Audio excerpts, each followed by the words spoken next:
Buenas tardes, muy buenas noches, dependiendo del lugar donde estén.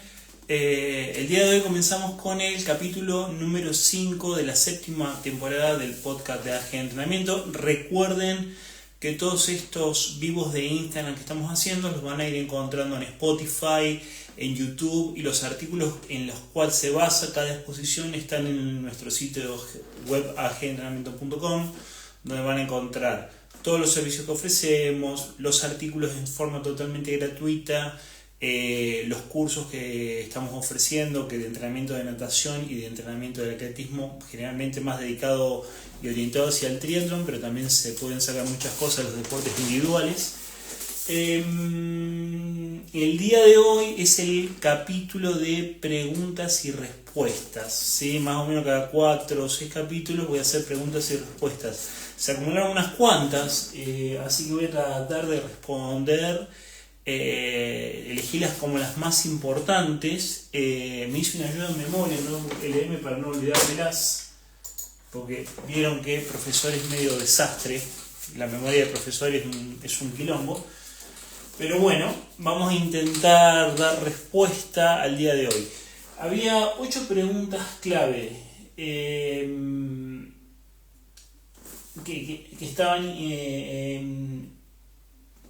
interrelacionadas de alguna forma. A ver, si yo no mal me las olvido, eran... Una de las preguntas era... esta fue muy interesante, ¿cómo medís la pérdida de adaptaciones en el tejido conectivo durante un descanso prolongado? Cuando habla de descanso prolongado se refiere a un cese del periodo de entrenamiento. O presumo que me ha querido preguntar eso. Asumiendo que el sistema cardiovascular miente al recuperarse más rápido. No sé qué has querido decir con que el sistema cardiovascular miente al recuperarse más rápido. Eso lo podríamos discutir bastante, dependiendo quién, cómo, de qué forma, etc. Y cómo está medido eso. Pero a ver, voy a seguir tu línea de razonamiento. Hace muchos años, Tudor Bompa, en su libro Periodización del Entrenamiento, estableció un principio que no sé si es tan real a la luz de los conocimientos actuales, pero es bastante válido a nivel conceptual metodológico. Los músculos se adaptan en 30 días, los ligamentos y tendones necesitan 300 días, ¿sí? O 200 necesitan 300, 200, no importa. La cuestión es que tus ligamentos y tus tendones requieren mucho más tiempo de adaptación que tus músculos. Es de ahí que el aumento del corte transversal de un músculo, o sea, la hipertrofia, se halla por mecanismos de aumento del tamaño de la fibra muscular, ya sea por el aumento de los contenidos acuosos, glucosa y agua y sales de concentración, no representan una adaptación o no reflejan una adaptación de los fuelles o los tejidos y de los ligamentos y los tendones, que son los que recubren a los paquetes musculares y los mantienen trabajando hacia una dirección en forma coordinada. Eso se llama coordinación intra e intermuscular, no voy a entrar mucho en detalle con eso. Y los ligamentos que unen el músculo al hueso, y con eso se generan las palancas, las de primer, segundo y tercer género, que es lo que hacen que el cuerpo se mueva, ¿sí? Todo ese concepto que parte de la cinemática y de la dinámica se llama al estudio de la biomecánica. Bien. La energía elástica, ustedes saben que uno de los conceptos de la energía es que nunca se pierde, sino que se transforma, o sea que la energía elástica se almacena en estos tejidos, ¿sí? Ligamentos y tendones, y son los que generan, junto con la capacidad contráctil de la fibra muscular, algo que se llama ciclo estiramiento-acortamiento, ¿sí? Hagamos un repaso rápido del profesorado. Tenéis 3 tipos de contracción muscular. Contracción muscular concéntrica, cuando la fuerza es mayor a la resistencia a vencer. contracción muscular isométrica, cuando la resistencia es igual a la fuerza, hay tensión de todos los tejidos conectivos y los tejidos musculares, pero no hay alargamiento de la fibra muscular, pero no hay movimiento mecánico, casi no hay movimiento mecánico. Y por último está la contracción excéntrica, que es cuando las fuerzas ceden ante la resistencia a vencer, ¿sí? El ciclo estiramiento-acortamiento o el modelo trifásico del entrenamiento dice que en un trabajo explosivo el músculo pasa por estas tres fases en forma inmediata. Pasa por una contracción excéntrica absorbiendo energía, ¿sí? Reteniendo y absorbiendo energía, debe frenar el cuerpo y debe impulsar nuevamente el cuerpo hacia arriba, ¿sí? Entonces ahí se da lo que se llama el mecanismo trifásico, y dependiendo en cuánto tiempo de manifestación exista ese mecanismo de contracción muscular o de concentración y expansión de la energía, decimos que estamos ante un fenómeno de pliometría. Bien, toda esta introducción larga que hice es para saber que eso es a nivel estructural y sobre todo a nivel nervioso. A nivel cardiovascular, o sea, todo lo que comprende el proceso de captación, transporte y utilización de oxígeno por parte de los músculos activos, hace referencia a los mecanismos de suministro aeróbico, y junto con los mecanismos nerviosos que controlan la actividad muscular hacen el complejo sistema morfofuncional, lo que los rusos definieron como la especialización morfofuncional. Un músculo que se contrae y un sistema de suministro de oxígeno que le brinda nutrientes y el combustible necesario para poder activar los mecanismos aeróbicos que permiten el movimiento a altas velocidades. Espero haber sido claro con esto que acabo de decir. Okay. En este concepto, ante una persona que ha estado entrenado o ha pasado por muy buenos periodos de entrenamiento, el sistema cardiovascular tiende a readaptarse mucho más rápido que el sistema muscular. Supongamos que estuvimos 2 meses parados y no hicimos nada. Repito, tu sistema cardiovascular tiende a recuperarse bastante más rápido que tu sistema muscular. Tu sistema muscular, sobre todo estas fascias y tejidos blancos y ligamentos, tendones y fascias, tienden a requerir mucho más tiempo bajo tensión para poder readaptarse. Entonces, creo que tu pregunta vino por ahí. Y me parece un razonamiento bastante interesante el que dijiste, que es que te puede engañar que estás recuperando forma física porque te sentís aeróbicamente bien, pero las piernas no te responden como cuando terminaste. Y eso puede ser verdad. Y existen mecanismos para medir eso. ¿Cómo haces para medir eso? Primero, sabiendo el historial y experiencia en el entrenamiento de la fuerza que tiene el atleta.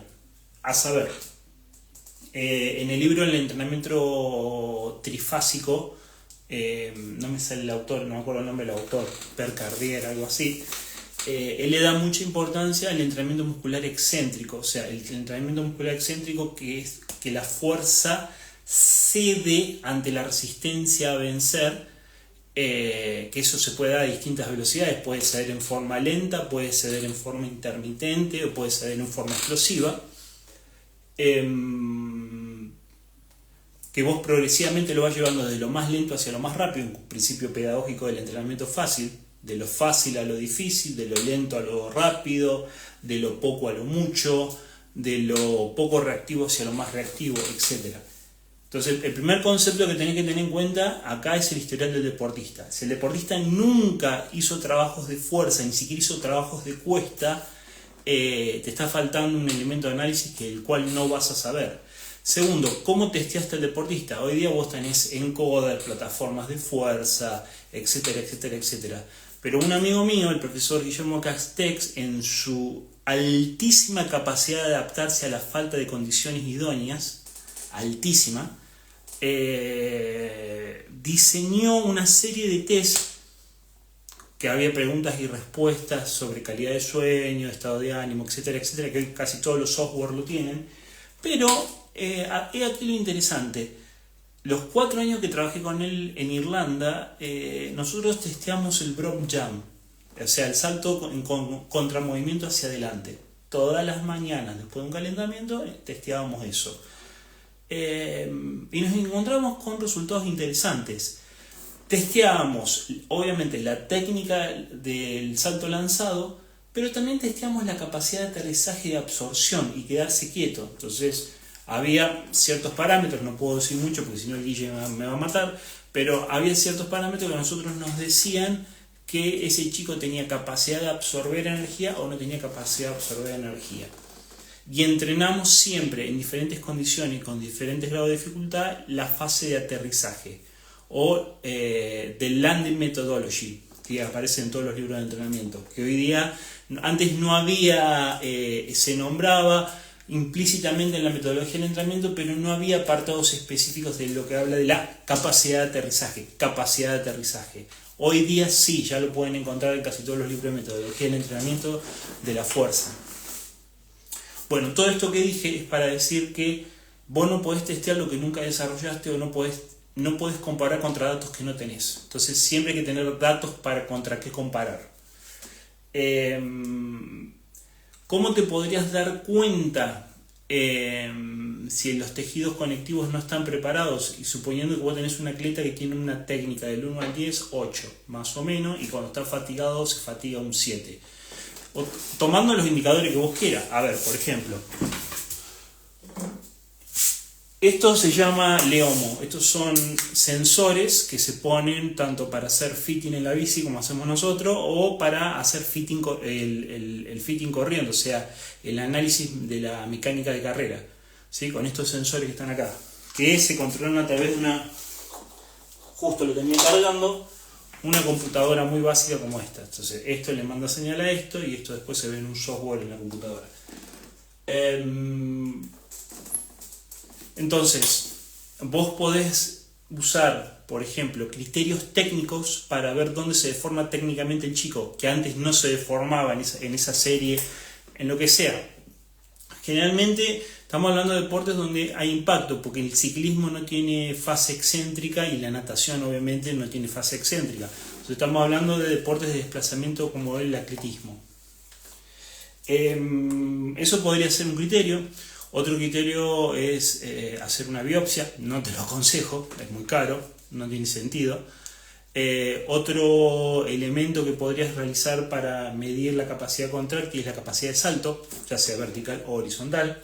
Yo prefiero la horizontal que la vertical, por lo que ya expliqué, con el test que vos quieras. La capacidad de cambio de dirección, aunque los atletas generalmente no hacen cambios de dirección, son muy torpes, muy gracioso ver cuando les metes, por ejemplo, una serie de 30x30 con cambio de dirección, como no la pueden hacer. Y te das cuenta enseguida.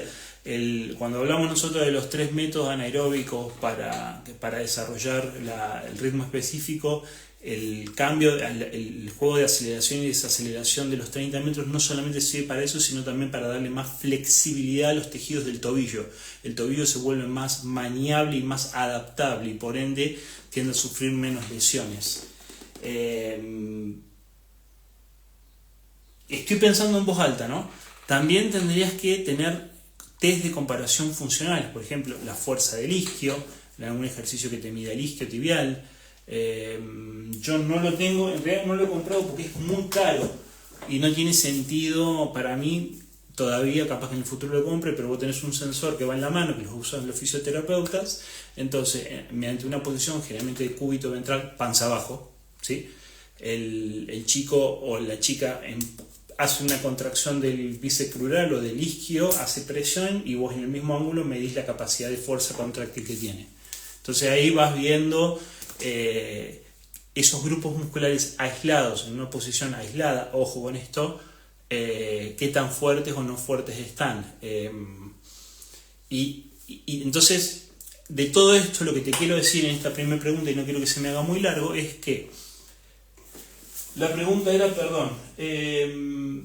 Sí, que tu sistema cardiovascular se puede readaptar mucho más rápido que tus tejidos musculares y tus tejidos conectivos, es verdad, pero tenés que tener ciertos protocolos de test, tanto a nivel funcional, de evaluación de medición funcional, que vamos a ver si el Guille o la Belén Cherini de MB nos puede dar una charlita de eso, o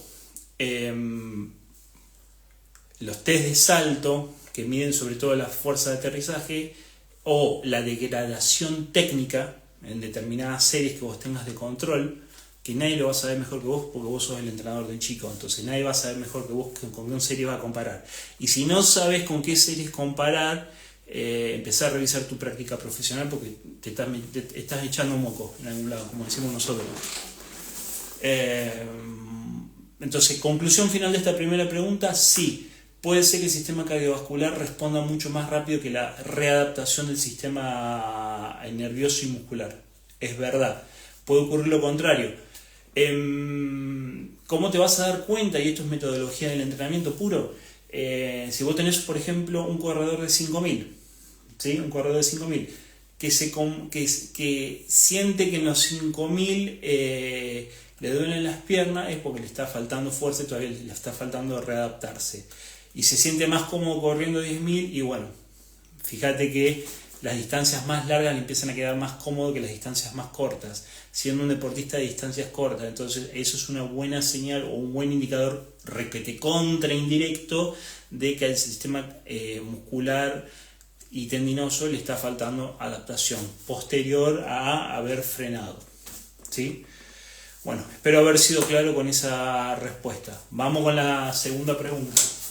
La segunda pregunta decía, si no me equivoco, ¿en qué punto exacto de los estímulos neuromusculares de la base permanente dejan de proteger al sistema y comienzan a sumar fatiga crónica? Es muy elaborada esa pregunta. Dedujo que te estás hablando de la velocidad. A ver, la voy a volver a leer. Dice, ¿en qué punto exacto de los estímulos neuromusculares, sí, creo que estás hablando de velocidad, de la base permanente dejan de proteger al sistema y comienzan a sumar fatiga crónica? Fácil, cuando perdés velocidad, cuando te agotas muy rápido. ¿Cómo lo ves eso? Cuando vos te pasás de... A ver, lo voy a explicar con una anécdota. En el equipo de natación, el Bochi, mi mentor, una vez me designa a los velocistas. Yo me había obsesionado porque quería empezar a entrenar velocidad porque me parecía un mundo totalmente aparte, y lo es. Entonces me empieza a dar a los velocistas. Habíamos tenido el problema que algunos velocistas máster habían empezado a entrenar velocidad con entrenadores de atletismo, y el entrenador de atletismo es muy bueno, pero muy bueno interpretando la importancia de la pausa en la velocidad, pero no interpreta que el modelo técnico en la natación, en cualquiera de los 4 estilos competitivos, varía demasiado en función a la temperatura del agua, a las condiciones en las que estás. Bueno, no es lo mismo nadar que correr. Las lógicas, transferir las lógicas del entrenamiento de velocidad de la pista a la natación, que yo lo quise hacer, no te van a dar muy buenos resultados. Es como que la natación tiene las bases de la velocidad, que es igual para todos los deportes, o sea, pausas largas, volúmenes bajos, mucha repetición técnica, y mucha repetición técnica en condiciones facilitadas, normales, y después en condiciones de dificultad. Eso se respeta para todos igual, pero los modelos técnicos marcan una gran diferencia, y el hecho de que si el nadador es sensible al agua o no, entonces eso te cambia completamente las reglas de juego. Bueno, hecha esa pequeña introducción,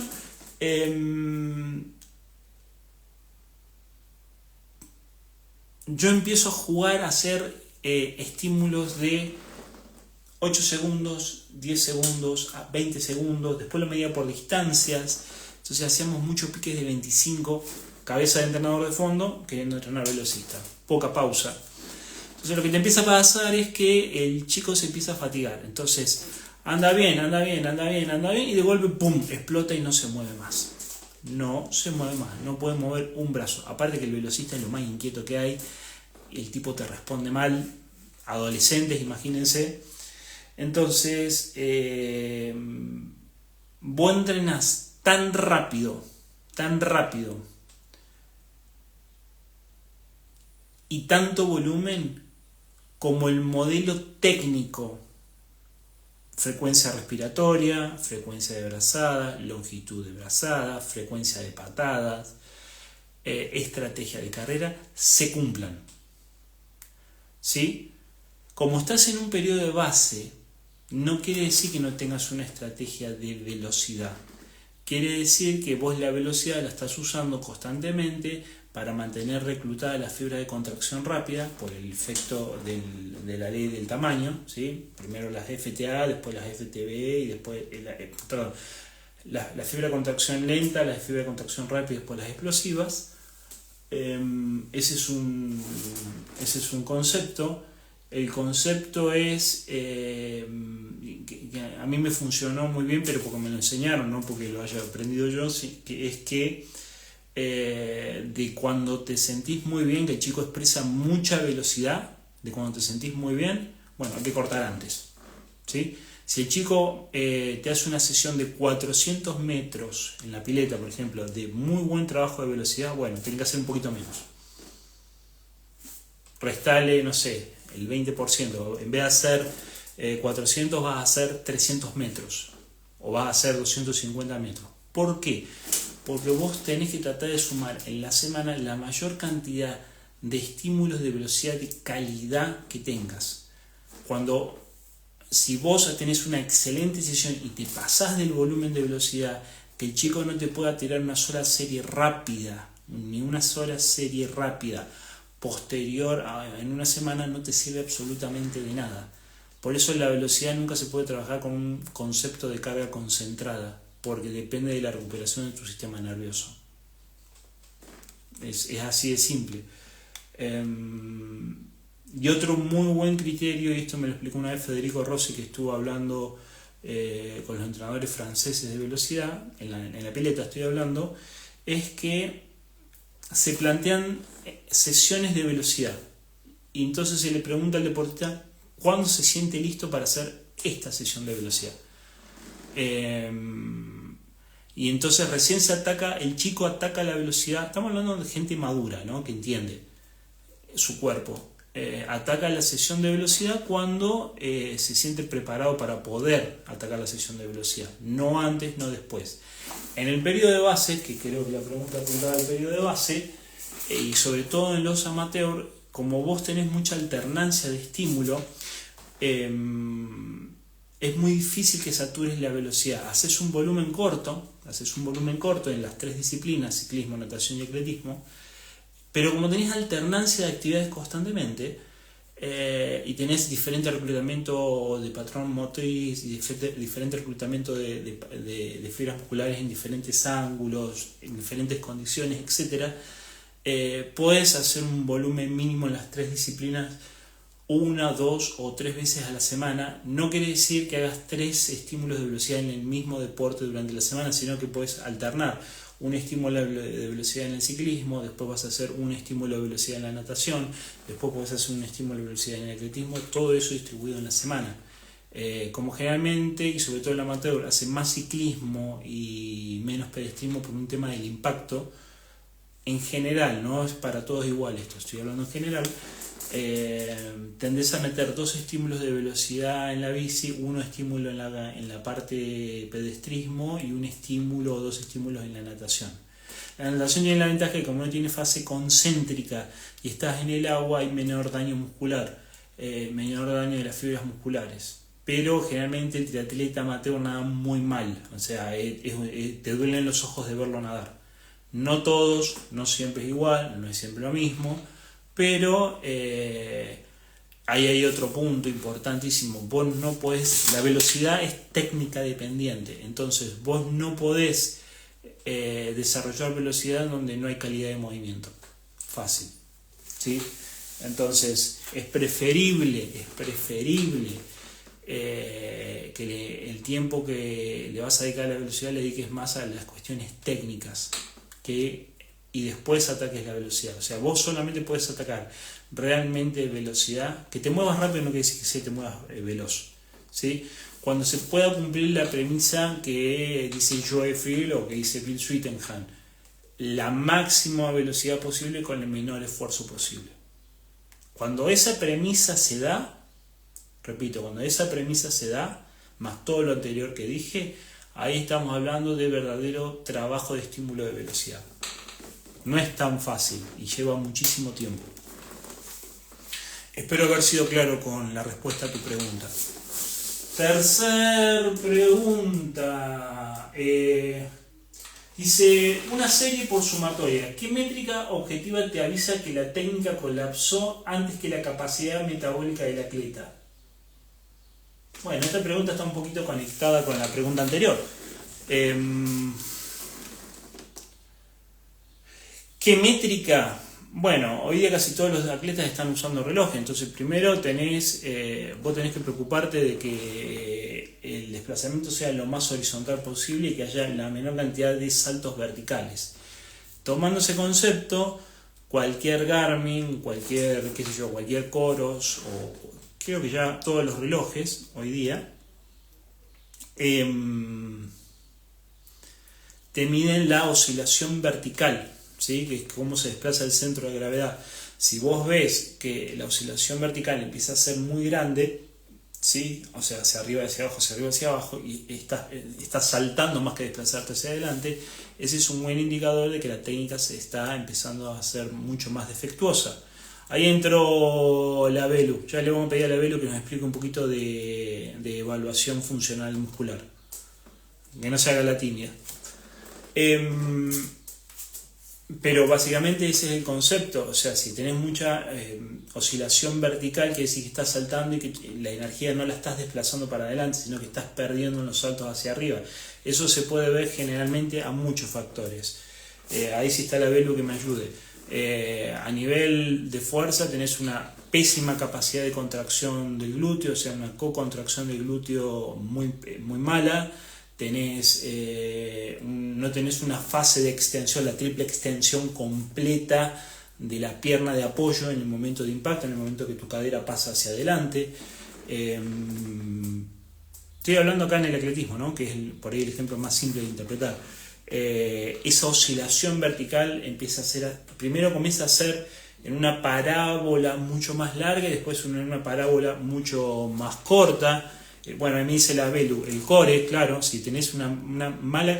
El core, sáquense la idea que pasa solamente por el centro del cuerpo, ¿no? El core es todo, o sea, son las cadenas musculares cruzadas, es un buen apoyo y una buena estabilidad. Tenés core del tobillo, de la rodilla, de la cadera, de la cintura escapular, o sea, que todo el paquete muscular que actúa en acción motora específica esté coordinada y tenga la menor capacidad de pérdida de energía. O sea, esto es como una caja de resonancia, una línea media del cuerpo, que toda energía que disipe hacia los costados es pérdida de energía. Un aumento de la frecuencia de la zancada sin que haya un aumento de la longitud de la zancada, un aumento de la longitud de la zancada a costas de una alta frecuencia de zancada. ¿Qué más te puedo decir? Una pérdida del timing, ¿sí? Una pérdida del timing. Yo no lo hice esto, pero sí lo vi hacer muchas veces. Es que poner un contador de tiempos, entonces el entrenador iba contando los tiempos de apoyo del atleta y cuando se va de los tiempos de apoyo, ¿sí? Se iba de los tiempos de apoyo, que los empezaba a apoyar mucho más rápido, se iba del tiempo, ¿sí? Del timing, eso empieza a denotar un poco de la fatiga. Entonces, vos primero tenés que buscar métricas que puedas controlar. Porque puede haber muy buenas métricas, pero si no tenés cómo controlarla o no puedes sostener ese control en el tiempo, lo que hagas no sirve de nada. Ese es un punto. Segundo, tenés que usar métricas que entiendas, que puedas vos entender. Porque hay métricas que son muy complejas no tiene sentido por su complejidad. Entonces tienen que ser métricas que vos puedas entender y que se las puedas explicar a tu atleta como si fuera tu abuela, básicamente, muy fácilmente. Tercero, la métrica que vayas a elegir tenés que poder contrastarla contra otra métrica. ¿Sí? Por ejemplo, la oscilación vertical la tenés que poder contrastar contra la frecuencia de zancada. Sencillo. Y no sé, en la natación es muy importante el tema de que se sostenga la longitud, frecuencia versada y frecuencia respiratoria, como la estrategia de carrera lo implica, cuando vas sumando metros al ritmo específico que querés desarrollar. En el ciclismo empieza a ver mucho el taloneo y la rotación de la cadera en forma lateral, ¿sí? Viste que la cadera rota en 3 dimensiones, en forma lateral, hacia adelante o hacia atrás, o hace todo un giro. Bueno, cuando empezás a ver que la cadera parece que están bailando lambada, bueno, o el pecho, empezás a ver que el pecho parece que están bailando el hula hula. Bueno, ahí te vas a dar cuenta que empieza a deformarse técnicamente el chico. Capaz que en el ciclismo, si no tenés el ojo entrenado, es el deporte más difícil de detectar la caída técnica. Pero resumiendo tu pregunta es las métricas que te permitan entender técnicamente cómo está tu deportista y que las puedas sostener en el tiempo vos como entrenador controlándolas. ¿Sí? Eso es clave. Y que esté introducido dentro de tu propio sistema de series, porque vos tenés tus series y vos controlás tus series. Entonces vos sabés cuando algo se empieza a perder o no se empieza a perder dentro de las series de control. ¿Sí? Entonces esos son los criterios para elegir las métricas que vas a usar en una serie sumatoria para saber cuándo tenés que cortar la serie. Y eso es el ABC del entrenamiento. Siguiente pregunta. ¿Cuál es el límite real del volumen en zona 2 en atletismo antes de que el daño por impacto articular anule el beneficio aeróbico?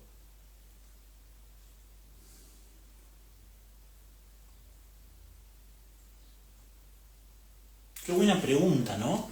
¿Cuánto tengo que correr y en qué momento tengo que frenar antes de que eso me empiece a dañar y lastimar?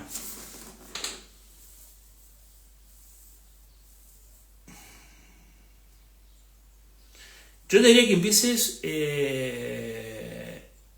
primero asegurándote de que tu atleta o vos como atleta medianamente corras lindo, ¿sí? Si son medio chuecos, miren, nosotros tenemos deportistas que son medio chuecos y te empiezan a decir, che, me duelen las rodillas, me duele el costado, y cuando vos le tocas el tensor de la fascia lata es una piedra, el tensor de la fascia lata es este músculo que inserta en la rodilla acá y va hacia arriba. Porque el glúteo no está tomando la función de rotación externa de la rodilla que tiene que tomar, y entonces esa función la toma el tensor de la fascia lata. Ahí se lesiona, entonces el volumen ahí es mínimo. Entonces empecemos a determinar si el chico tiene que correr antes. Acá estoy pensando en amateurs, ¿no? Tiene que correr primero. Supongamos que corre y vos sabés que, por ejemplo, esto es muy común, un corredor de calle que devenido en triatleta.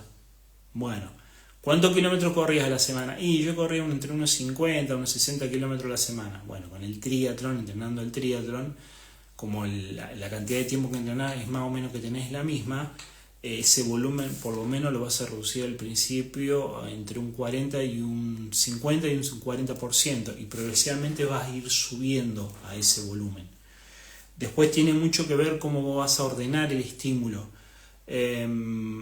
Todo tiene que ver con todo acá en las preguntas, ¿no? Porque también tiene que ver la oscilación vertical, dónde se pierde, cómo durmió, qué tan grado a nivel neuromuscular está bien preparado. O sea, la respuesta es infinita. Estoy tratando de condensártela lo más posible. Pero en un punto determinado,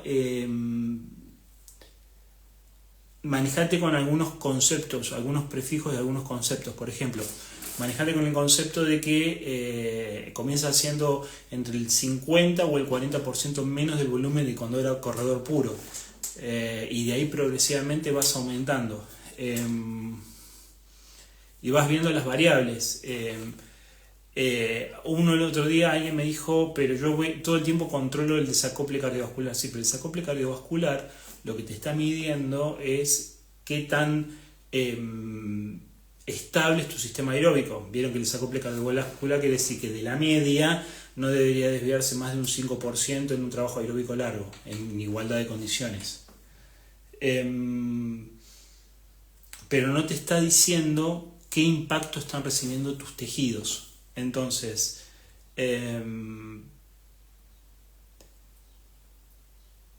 cuando vos empezás a notar que el centro empieza a haber mucha oscilación vertical, pero al mismo tiempo la altura del centro empieza a caer porque empieza a correr sentado, ahí ya deberías cortarlo. Entonces, vos deberías empezar con la mitad del volumen que está acostumbrado a correr, siempre y cuando hayas estado acostumbrado a correr, y tener premisas técnicas que te permitan decir, este tipo cuando está perdiendo calidad técnica, por más que este volumen lo pueda controlar, no lo voy a aumentar hasta que no mejore el volumen técnico. Entonces van a saltar toda la yugular a decirme, sí, cabezón, pero yo soy padre de familia o mamá soltera, jefa de familia, que manejo mis hijos, trabajo, tengo que mantener la casa y no tengo tiempo para perder para mejorar técnicamente. Y yo te voy a decir, tenés toda la razón del mundo, no faltó nada de lo que me decís. Ahora, sabé que a futuro, en 4 o 5 años, tu velocidad va a tener un techo, que se podía haber frenado porque en vez de ser tan ¿cómo decirlo?, ansioso, tomate un par de semanas en esta etapa para mejorar técnicamente y eso después te va a permitir a largo plazo que no tengas que frenar y va a alejar ese techo. ¿Sí? Va a alejar ese techo. Ahí está el profesor Claudio Paredes, creo que me va a dar la razón en lo que estoy diciendo. Siguiente pregunta. A ver, ¿qué me han hecho?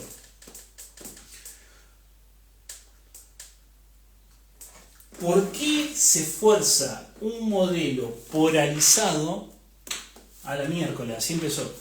¿Por qué se fuerza un modelo polarizado prefabricado en lugar de subordinar la distribución de la carga a la tolerancia tisular específica de cada disciplina? Para que lo tengo que volver a leer porque es media complicada la pregunta. A ver, lo vuelvo a leer. ¿Por qué se fuerza un modelo polarizado fabricado en lugar de subordinar la distribución de la carga a la tolerancia tisular específica de cada disciplina?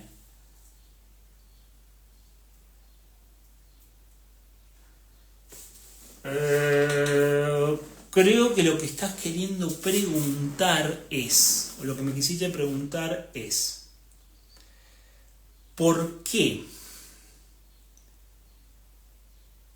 se usa el modelo polarizado?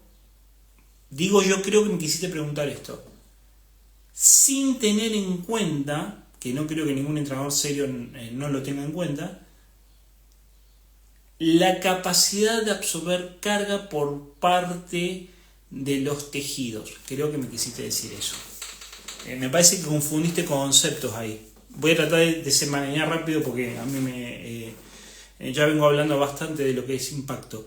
El modelo paralizado, básicamente, Stephen Seiler propuso la idea de que los atletas de alto rendimiento siguen mejorando porque hacen el 80% del volumen en el dominio de intensidad liviano, el 15 o el 20% en el dominio severo y en el dominio pesado, o sea, en el modelo trifásico de Skinner, el 5 o el 0% en la zona intermedia. O sea, no tocan el tempo, no tocan tempo, o sea, o entrenan intensidades muy altas de alta calidad de FTP o de umbral y de consumo de oxígeno y algo de velocidad, o entrenan en zona 1 mucho, tocando algo de la zona 2.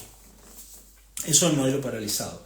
Que yo estoy en contra de eso, porque vos caes en un modelo paralizado por necesidad, no porque el modelo te diga que tenés que entrenar de esa forma. O sea, vos, si trabajás bien en el periodo de base, naturalmente caes en un modelo polarizado, o en la parte de la puesta a punto, naturalmente caes en un modelo polarizado. Y el tema está en que cuando vos haces mucho volumen, no tanto nadando, salvo en las lesiones de los hombros, cuando no tenés una buena flexibilidad del hombro y una buena fuerza de todo lo que es la cintura escapular, ¿sí? Para soportar la multidimensionalidad del hombro, cómo se va moviendo. Pero básicamente en el agua no vas a tener, si sos de nadar, no vas a tener tanto problema en soportar volumen, salvo que no soportes nadar y seas muy mal nadador. En la bicicleta no vas a tener tanto ese problema. Ahí Claudio nos puede contar un día de esto si se quiere prender el problema que todos los entrenadores tenemos, en que los deportistas entrenen en zona 1 y en zona 2, les quema la cabeza, cuando hay pelotón quieren salir a matarse al pelotón. Y el tercer punto, que puede ser en el atletismo, es el tema del impacto, tanta intensidad baja, tanto tiempo de contacto del pie en el piso a esas intensidades, porque, digamos la verdad, empezamos a entender cómo entrenar técnicamente en el atletismo cuando empezamos a entender el concepto de la triple extensión, de la triple flexión, de la postura, el concepto de el tiempo de contacto en el piso y por ende el concepto de la estabilidad del centro de gravedad y de la capacidad del gesto circular, que afecta directamente a la frecuencia de zancada. Digamos la verdad, pasamos por eso. Entonces, como pasamos por eso, cuando estos parámetros se empiezan a ver alterados por el continuo impacto, y sobre todo en volúmenes bajos, no en volúmenes altos, pero a velocidades bajas, y esto sobre todo en el amateur, que no está acostumbrado a entrenar en zona 1, en zona 2, con una alta cadencia, que en el ciclismo pasa lo mismo. Ahí el profe de Paredes siempre me ha dicho que los ciclistas les encanta, sobre todo los triatletas, les encanta ir trabajo, pero tienen muy poca capacidad de estar ágiles con las piernas al momento de hacer cambios de ritmo. No tenemos esos conceptos en el periodo de base, cuando hacemos mucho volumen. Entonces, en algún punto nos terminamos lesionando. Entonces, volvemos al principio de todo lo que venimos hablando hasta el día de hoy. La técnica, la capacidad de rechazar el suelo, la capacidad de utilizar la energía elástica acumulada y la capacidad de sostener un modelo técnico en condiciones facilitadas, normales o dificultadas y en estado de fatiga, hacen y formulan las estructuras que van a terminar generando tu metodología del entrenamiento. ¿Sí? Esto es el ABC del juego. Espero haberte respondido bien con eso. Siguiente pregunta. Esta pregunta es del artículo de la semana pasada. Dice, ¿cómo justificas la equivalencia entre medallas y récords en tu análisis del GOAT, o sea, del más grande de todos los tiempos, si el avance de la tecnología del calzado destruyó los parámetros de comparación histórica? Es que lo dije la semana pasada y no es que lo digo yo, lo dice el artículo original que yo les compartí, que tienen el enlace. Ahí en mi sitio web van a encontrar el artículo mío, van a encontrar el artículo mío en las publicaciones, la última publicación, y dentro de esa última publicación yo automáticamente, ni bien empieza el artículo, les dejé un enlace hacia el artículo original, para que ustedes saquen sus propias conclusiones.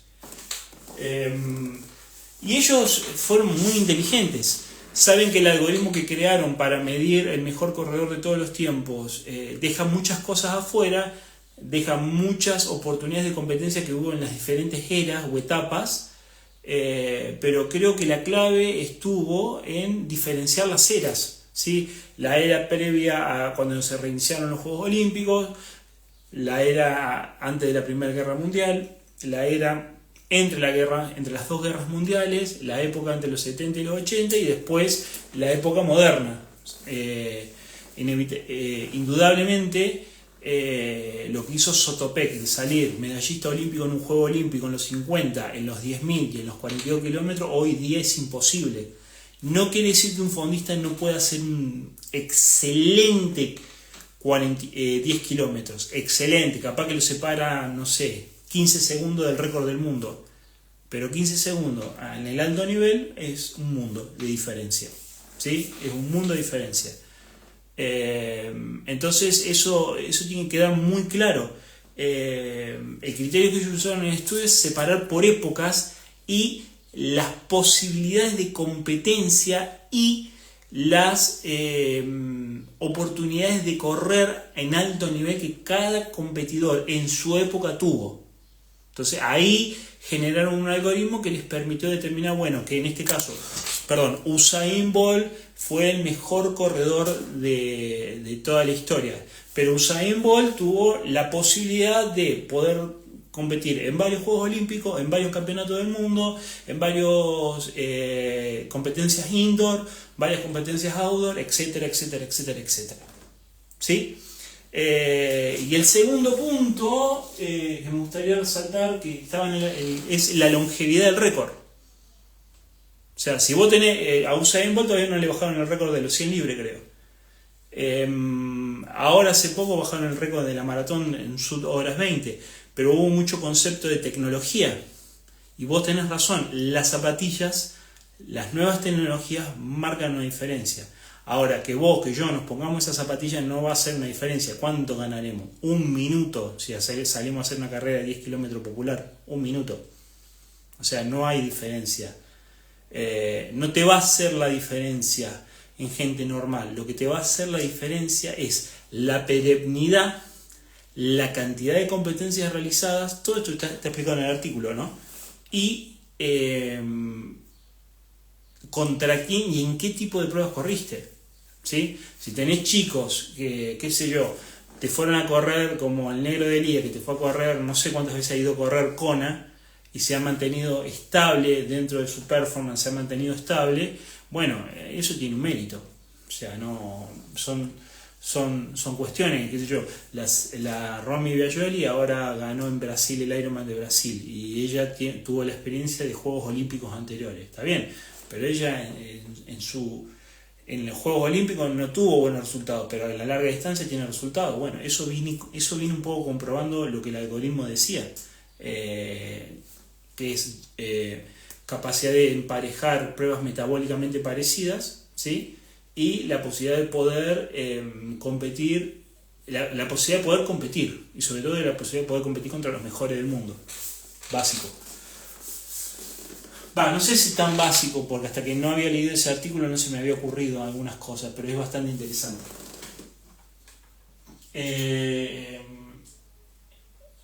Y la última pregunta que me hicieron, y con esto vamos a ir cerrando, salvo que ustedes tengan alguna pregunta para hacerme, que es: al aplicar el algoritmo, ¿no penalizás injustamente a quienes compitieron en eras de altísima densidad donde retener un récord de 10 años era fisiológicamente imposible?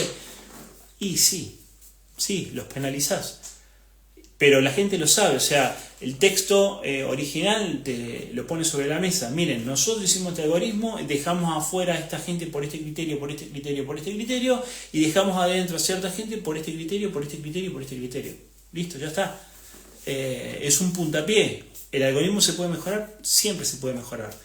A medida que van avanzando la capacidad de cómputo y la capacidad de comparación, siempre va a ir mejorando. Acá lo importante es que vos puedas generar un sistema de puntuación y un sistema de clasificación de los mejores corredores, qué sé yo, de tu grupo de entrenamiento, teniendo en cuenta, creo que lo puse al final del artículo, a ver, no quiero mentir, teniendo en cuenta que acá lo puse, cómo llevas este concepto al patio de tu casa. Por ejemplo, definí que vale En el paper, el oro olímpico y el récord mundial valían 100 puntos. En tu club, quizá un campeonato nacional vale 100, un provincial vale 50, un récord de club vale 30. Lo importante no es el número, es que sea explícito y transparente. Transparencia ante todo. El segundo punto, pondera la longevidad. El que ganó una vez y desapareció no es lo mismo que el que sostuvo excelencia durante 8 temporadas.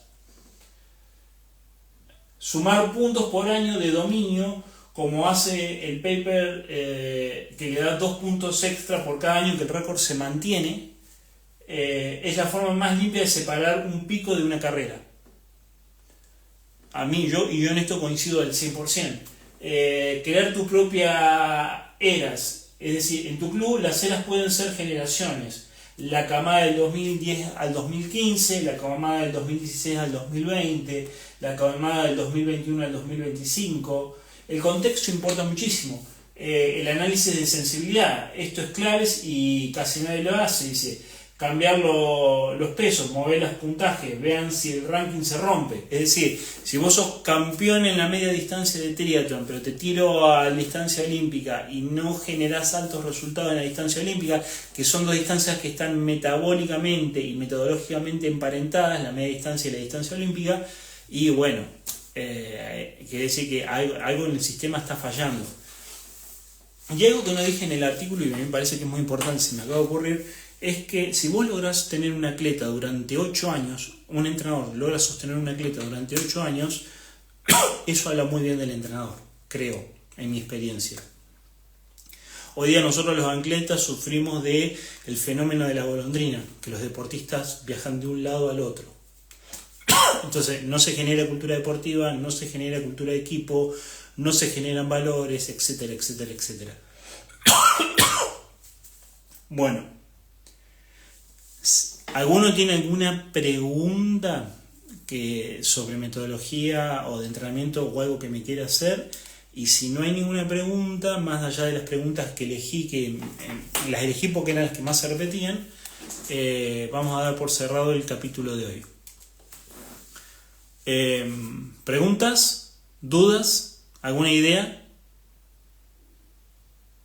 En 5, 4, 3, 2, 1, perfecto. Chicos, gracias por haber estado ahí. Recuerden que este capítulo va a estar subido a Spotify, a YouTube, y van a poder encontrar diferentes momentos del video por todas las redes sociales. Cualquier duda, cualquier pregunta, ya saben, cada 4 o 6 capítulos vamos a estar respondiendo preguntas. Así que cuídense, gracias por estar ahí y nos vemos la semana que viene. Suerte para todos.